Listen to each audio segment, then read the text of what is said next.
chapter 46. The Alter Rebbe shared with us a beautiful metaphor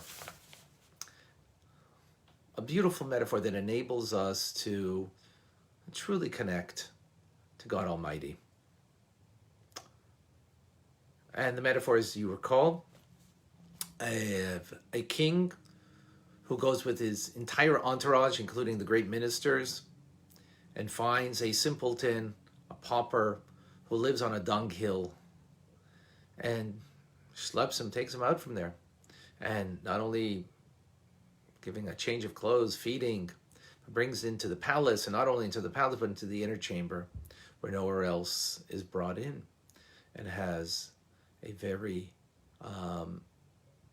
intimate, deep, profound connection with a kiss and a hug. That's the metaphor, and that is God Almighty is the ultimate king. He is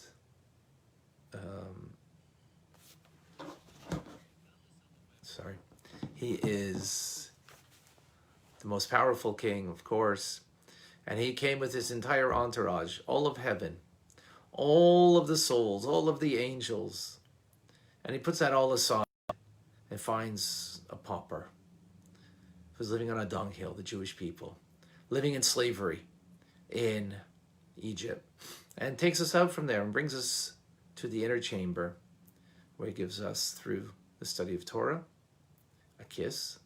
As we explained, that kiss has two elements to it.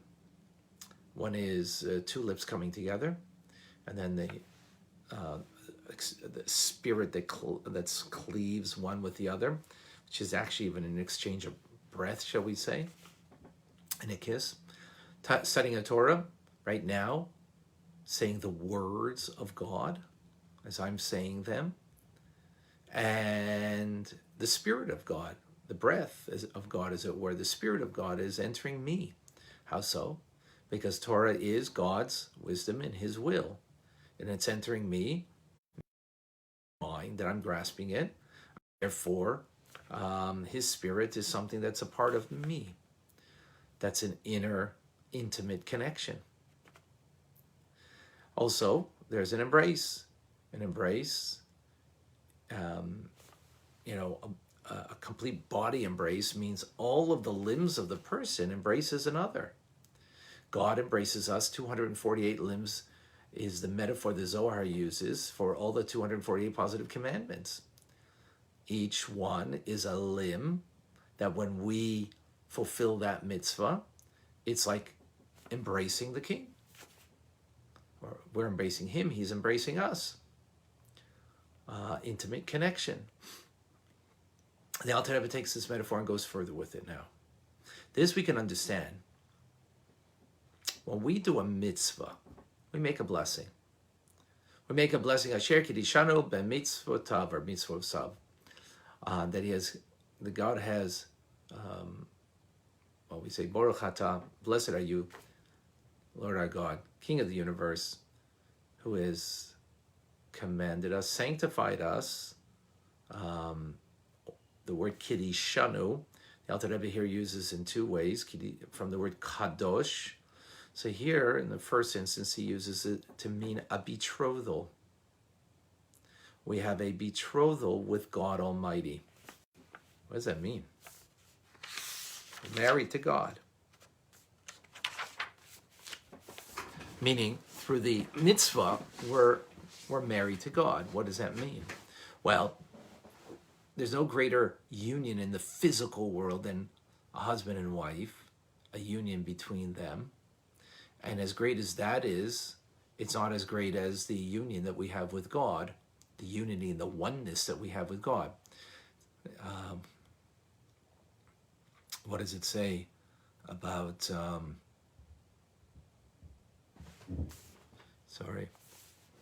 What does it say in the verse in Genesis? And he shall cleave to his wife, and they shall become one flesh. Again, in the physical world, there's no greater cleaving, no greater union than husband and wife. Soulfully, they're two halves of one soul.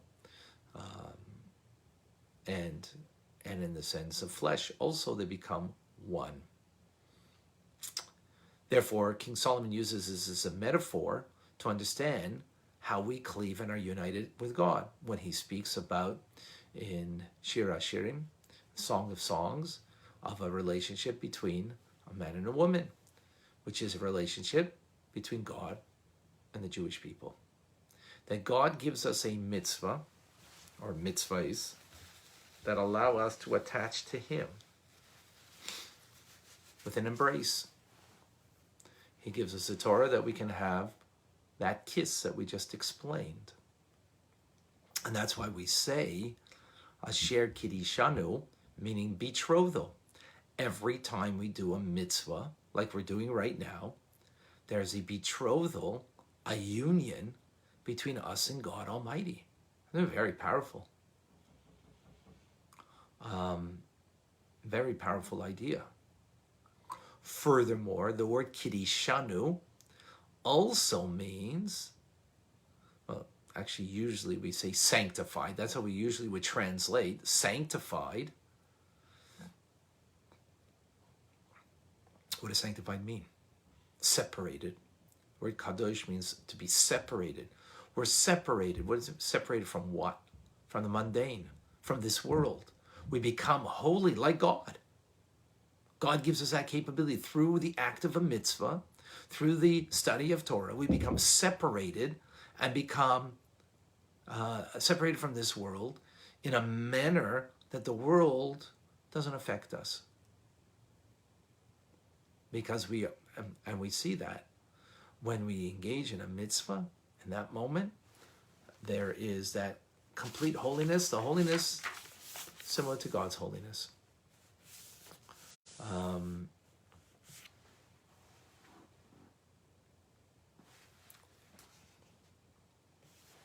And this is the idea, similar to the patriarchs. The patriarchs were a vehicle to the divine and completely united, completely beyond this world, meaning beyond being affected by this world because of their complete Übergegebenkeit, complete subjugation to the divine. So therefore they had a holiness like God. And that's why we say in the prayers, Elokei Avraham, Elokei Yitzchak, the God of Abraham. What do you mean the God of Abraham? How could it be the God of Abraham? You know, it sounds like God is to Abraham's. So much he's identified with God. So much he's nullified and has no whim and a desire of his own to God, that God becomes his identity. So much is he elevated and beyond. Now, we are that when we do a mitzvah or when we study Torah, like right now.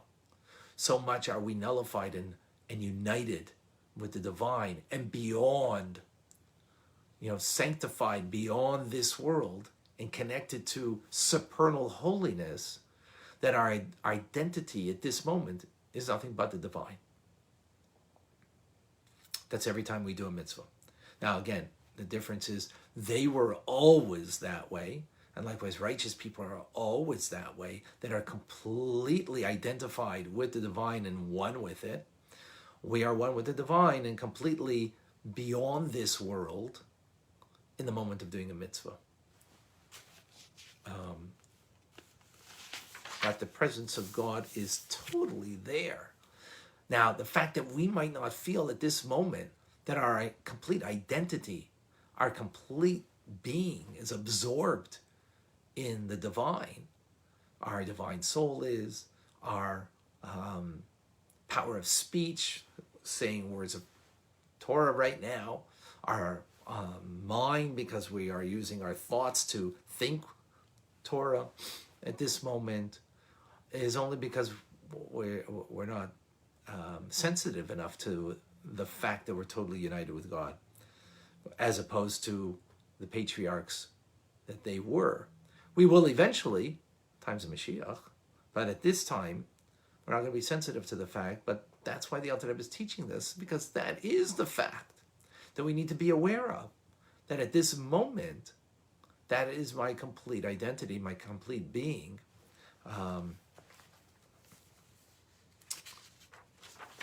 as a result. So this is individually every Jew, and therefore collectively, that's what makes the Jewish people an eternal people. Collectively, is because God gave us Torah and mitzvahs, and through Torah and mitzvahs, that gives us the capability of rising beyond the human condition, not being dictated by the human condition, but because we're attached to supreme holiness of God, therefore the human condition will not dictate our fate. Hence, the crucial importance of a mitzvah. So, we're in a challenged moment, or there's something, a challenge to the Jewish people, our response is a mitzvah. Now, of course, whatever you need to do in the ways of nature, absolutely, we have to do in the ways of nature. But we know that what will dictate to nature is beyond nature. And through the mitzvah, we have the capacity to reach that. In the act of that mitzvah, in that moment, we rise above the human condition, beyond nature, which ultimately dictates nature.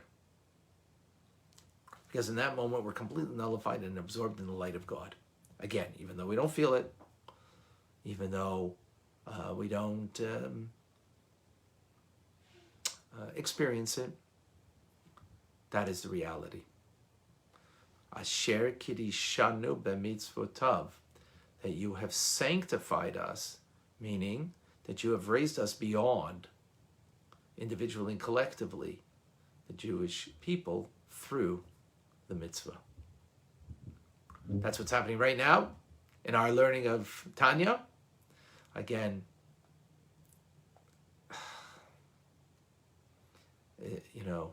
we may feel humanly uplifted. Wow, this is inspiring. This is more a self-help, than anything else that's out there, which is true.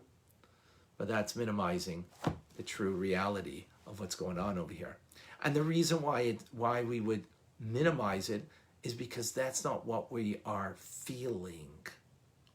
But Chabad is not about what you feel. It's about the true fact of reality, what is happening. And the true fact of reality that's happening, as we just learned, Kidishanu, two things. First, we mentioned betrothal. There's a complete unity, just like betrothal in this world, in the physical world, between man and woman, is the deepest and most profound union.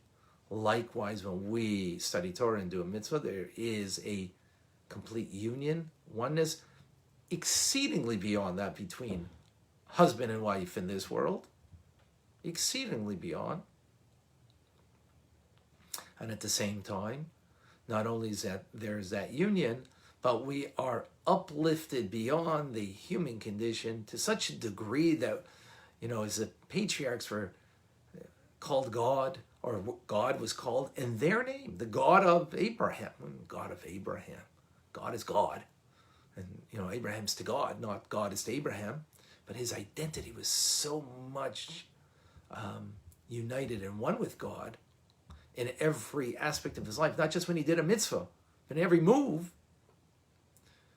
that that's his identity, totally experiencing and totally bound up to, beyond the human condition, to divine holiness.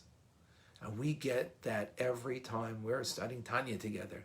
We get that every time we give tzedakah. We get that every time we're, doing a mitzvah. That we are sanctified, meaning we are uplifted individually and collectively through the act of the mitzvah, through this study of Torah.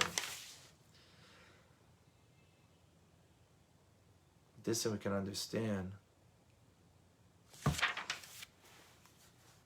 how crucial doing a mitzvah is, and getting someone else to do a mitzvah, whether they're studying Torah, get more people to learn Tanya, or to put on tefillin, give charity, light Shabbos candles, plenty of mitzvahs, lots of them. That's it, folks, for today. I don't know if that's it. That's a lot. Silvana from Indonesia, thank you for joining. Joanne from Ohio. Julie from Devon in the UK. Thank you for joining. Kathy from Florence, Alabama. Good morning. And Jeremiah from Denver. Darren from Saskatchewan. Okay, thank you for joining. Boker Tov. Jean from Alabama. And Andrea, good morning to you in New Jersey. And Tony in Costa Rica. Shalom. Yes, Anna, Budapest. Thank you. Paul, good evening to you in India. All right. Jacqueline in Georgia. Laura, thank you for joining. Adam is with us. Cindy, Boker Tov to you in Florida. Justin, good afternoon in London, England.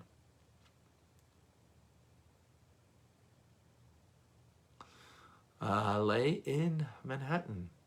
Yom Shlishi, Pamayim Ki Tov, Leora. Okay. Very nice. Thank you. Valerio.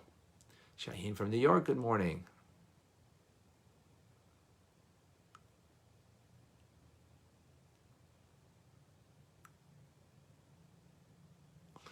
We need to see the divine in others. Yes, absolutely. Thank you, Darren. Absolutely. Rusty from Texas. Good morning.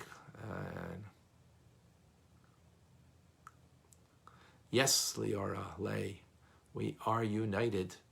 Through this also that unites us. Exactly. Robert from Boston. Norman from Quebec. Thank you, Clem. And Herschel, thank you for joining. Tony is watching. And Olivera from Kenya. Kenya from Mexico. Okay. I think I got that. David from Montreal. Samina, hello. Zena from New York. And Sandy is here from Phoenix. All right, folks. I didn't see any questions. Except that I hope there was clarity.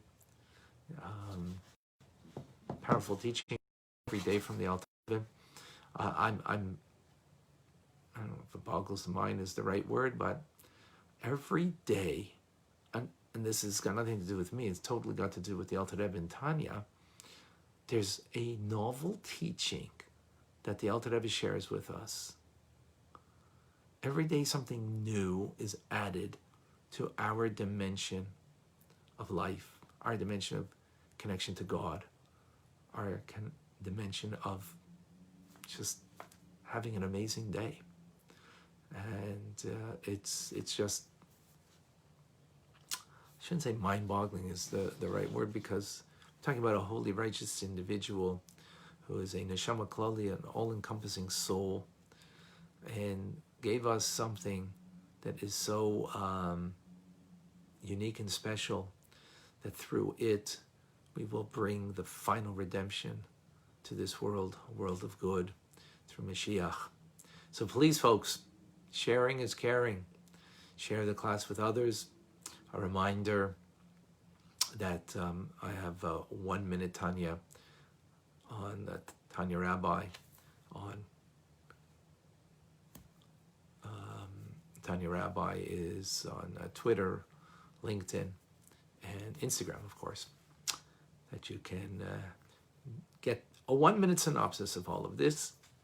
And reminder also, during the week, various classes you can get on Facebook, Chabad Zichron or Chabad ZK, but you can get some classes tomorrow night at 7:30.